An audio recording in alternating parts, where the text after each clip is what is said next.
Ground reaction forces refer to the forces we create with our own body in contact with the ground. During this, an equal and opposite reaction occurs, where the force we created is returned by the ground.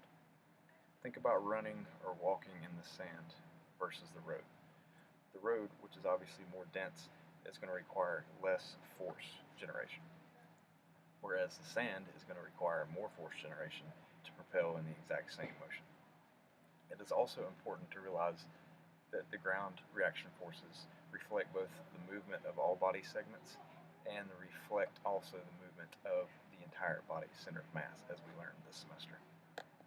During this video, we will demonstrate ground reaction forces between walking and running. Knowledge of ground reaction forces can be beneficial to improving running performance and also decreasing injury. Once we have introduced these biomechanical concepts, we will begin talking about a common misalignment among many runners today known as overpronation. We'll talk about not how to necessarily prevent, but how to improve overpronation.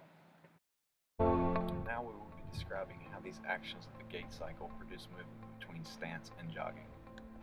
During stance phase, the body exerts an amount of force that is equal to the body's weight on the ground. The ground then returns that same amount of force back towards the body. As our center of mass moves forward, movement begins. We have three different stages of contact with the ground. The first stage we'll discuss was heel contact. During heel contact, the force is going to be in upward motion and going backwards in the opposite direction that we're going.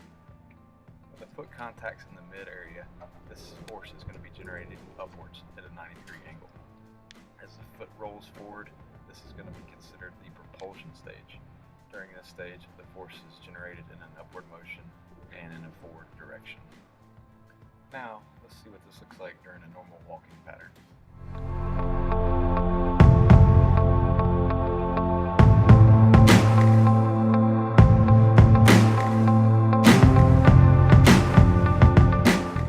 As we transfer from walking to jogging, more force is required.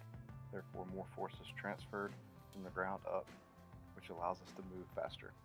One thing that's interesting and different between jogging and walking is that during jogging there is no single point when both feet are actually touching the ground.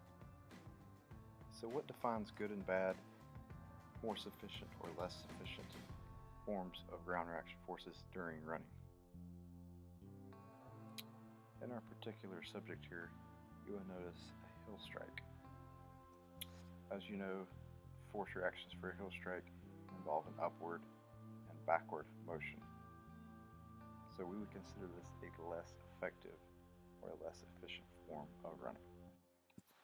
In order to increase performance and become a more efficient runner, we would recommend, instead of landing on the heel or towards the back of the heel, to land more on the midfoot to the forefoot. This is because the force generated is moving in the direction of the runner. Also, if you think about it, when we walk, we land on our heels. When we're sprinting, we're on our forefoot. So it would make sense, if we're jogging or running, for us to land on our midfoot. Now that we have discussed the ground reaction forces between walking and jogging, and also the three phases of contact, which were heel, midfoot, and forefoot, and also those forces that they generate, we will now discuss a common misalignment among runners today known as overpronation. Overpronation can also be referred to as eversion of the foot or ankle complex. There are two other forms of running known as neutral and also underpronation. Underpronation is also considered eversion of the foot or ankle complex. However, for this particular video we are focusing on overpronation. So how would we relate or combine ground reaction forces with overpronation? When you overpronate, the foot's coming into contact with the ground differently than it would if you were a neutral or an underpronator. Notice the motion of the ankle complex and the foot as they rotate or collapse inward.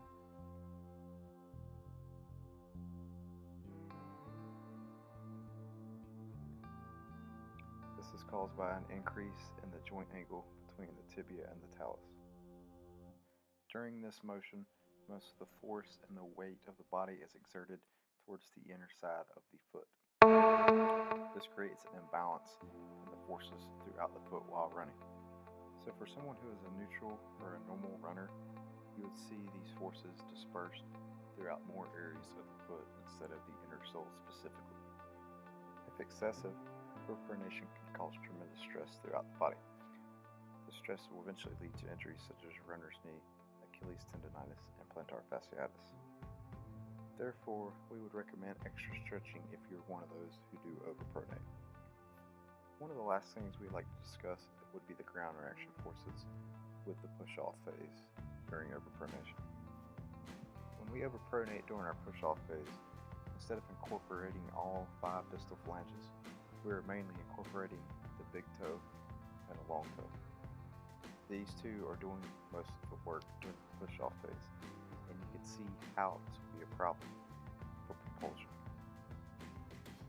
Unfortunately, if you're an overpronator, there's no way to make it completely disappear.